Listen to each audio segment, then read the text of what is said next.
அஸ்ஸலாமலைக்கும். Hi friends. எங்க வீட்டு பக்கத்துல புதுசா பார்க் ஓபன் பண்ணிருக்காங்க. அதுக்கு தான் நான் ஈவினிங்கா நானும் பசங்க, அம்மா, என் தங்கச்சி ஃபேமிலி எல்லாரும் போயிருந்தோம். ரொம்ப நாள் ஆயிடுச்சு ஓபன் பண்ணி. ஆனா இன்னைக்குதான் எனக்கு டைம் கிடைச்சது. அதனால வந்திருக்கேன். ரொம்ப சூப்பரா பார்க் கட்டியிருக்காங்க. நம்ம சிஎம் சார் தான் வந்து ஓபன் பண்ணாங்க. அங்க சின்ன பசங்களுக்கு விளையாடுறதுக்கு நிறைய ஊஞ்சல், சீசா, சர்க்கிட்டு போற மாதிரி கேம்ஸ் எல்லாம் 3-4 டிசைன்ல இருந்தது.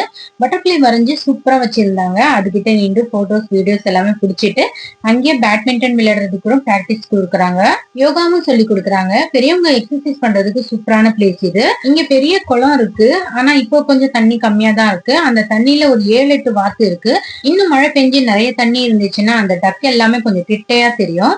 வாக்கிங்க்கு நிறைய பேர் வந்திருந்தாங்க. நானும் வாக்கிங் போலாம்னு டிசைட் பண்ணிட்டேன். டெய்லி ஒரு 3 ரவுண்ட் சுத்தி வந்தாலே போதும். அவ்வளவு சூப்பரா இருக்கு. நானும் பார்க்க போய் சின்ன பொண்ணு ஆயிட்டேன். அங்க இருக்கிற ஊஞ்சல்ல விளையாடிட்டு இருந்தேன். நான் ஒரு நிமிஷம் தான் உட்கார்ந்தேன். அதுக்கப்புறமா எழுந்திரிச்சிட்டேன். அப்புறமா உடஞ்சிச்சுன்னா என்னதான் போட்டு கொடுக்க சொல்லுவாங்க.